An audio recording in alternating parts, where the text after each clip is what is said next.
एक जंगल में एक भैंसों का झुंड रहता था। वो सारे खुशी खुशी मिलजुल कर रहते थे। एक साथ रहने के कारण जंगल का कोई भी जंगली जानवर इन पर हमला नहीं करता था।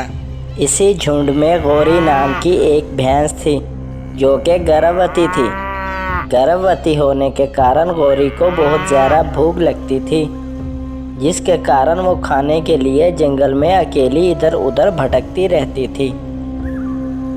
इसे बाकी झुंड वाले एक साथ इकट्ठा रहने को कहते, लेकिन वो बेचारी भूख के कारण करती भी तो क्या करती। एक दिन गौरी खाने के लिए दूर निकल जाती है और रास्ता भटक जाती है और एक दूसरे जंगल में पहुंच जाती है। अरे ये क्या हो गया, मैं तो चलते चलते दूसरे जंगल में पहुंच गई हूँ। लगता है मैं रास्ता भूल गई हूँ और मेरे साथी भी मुझसे बिछड़ गए हैं। अब मैं क्या करूँ इस अनजान जंगल में। गौरी खुद को अकेला पाकर बहुत परेशान हो जाती है और बहुत ज़्यादा चलने के कारण अब तो इससे चला भी नहीं जा रहा था। और ये क्या, इसी वक्त वो एक नन्हे से बच्चे को जन्म दे देती है। बच्चे को देखकर गौरी अपने सारे दुख भूल जाती है। गौरी अपने बच्चे को प्यार कर रही थी, तभी वहाँ पर एक भूखा शेर पहुँच जाता है और वो इन्हें यहाँ देखकर कहता है, अरे वाह, आज तो मुझे बहुत ही नरम नरम मांस खाने को मिलेगा। वैसे मुझे काफ़ी दिनों से खाने को कुछ नहीं मिला। ये तो भगवान की ही देन है साक्षात। अरे नहीं नहीं महाराज, ऐसे मत करो। ये तो अभी अभी इस दुनिया में आया है, अभी तो इसने ठीक से आंखें भी नहीं खोली। आप मुझे खा लो, लेकिन मेरे इस बच्चे को छोड़ दो। गौरी इस शेर के आगे बहुत गिड़गिड़ाती है, लेकिन ये बेरहम शेर इसकी एक नहीं सुनता और इसके बच्चे को बड़ी बेरहमी से खा जाता है। गौरी अकेली थी और कमज़ोर भी, और वो अपने इस बच्चे को शेर से बचा नहीं पाती। गौरी वहाँ पर रो रही थी, तभी वहाँ पर एक हिरन आती है और गौरी से कहती है, मत रो बहन, मैं तुम्हारा दुख समझ सकती हूँ। ये शेर बड़ा ही जालिम है, देखना हमारी बद्दुआ इसे एक दिन ज़रूर लगेगी। पर तुम इस जंगल की तो नहीं लगती, कहाँ से आई हो?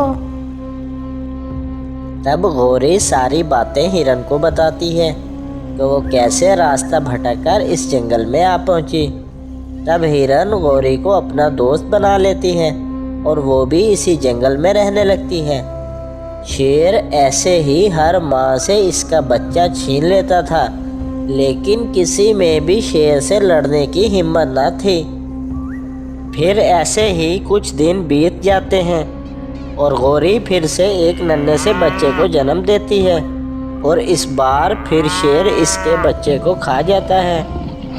तब गौरी शेर से कहती है, अरे ओ बेरहम शेर, तुम में ज़रा सी भी दया नहीं है। अपना ये रवैया बदल दो, नहीं तो एक दिन माँ की बद्दुआ तुम्हें ले डूबेगी।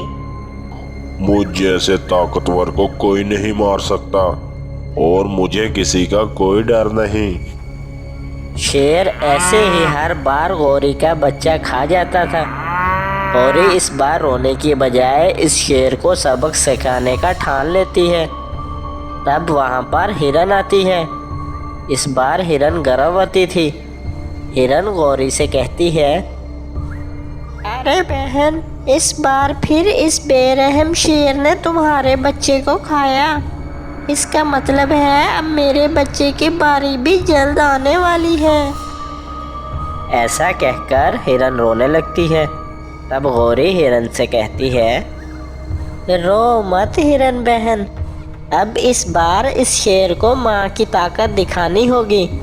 हम रोते रह जाते हैं, इसलिए तो इस शेर की हिम्मत बहुत बढ़ गई है, लेकिन तुम्हारा बच्चा इस दुनिया में ज़रूर आएगा। वो दोनों एक प्लान बनाते हैं और प्लान के मुताबिक गौरी एक बड़ा सा गड्ढा बनाती है और इस गड्ढे में बहुत सारे पत्थर रख देती है। कुछ दिन के बाद हिरन एक बच्चे को जन्म देती है। तब भी वहाँ शेर आ जाता है। शेर हिरन के बच्चे को खाने ही वाला था, तभी बीच में गौरी आ जाती है।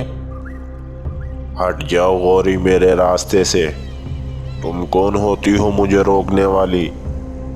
हिम्मत है तो पहले मुझसे लड़कर दिखाओ, तभी तुम इस बच्चे को खा सकोगे।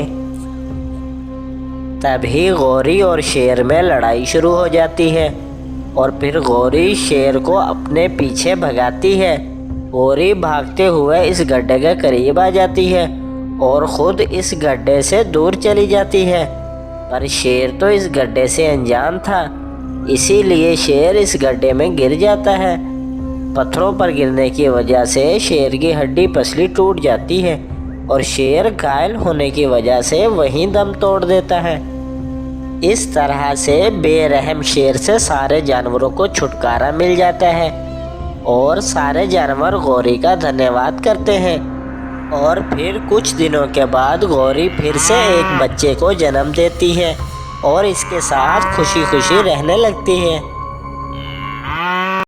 वीडियो को लाइक करें और चैनल को सब्सक्राइब करें और घंटी का निशान को दबाएं ताकि मेरी हर नई आने वाली वीडियो की नोटिफिकेशन आपको सबसे पहले मिले।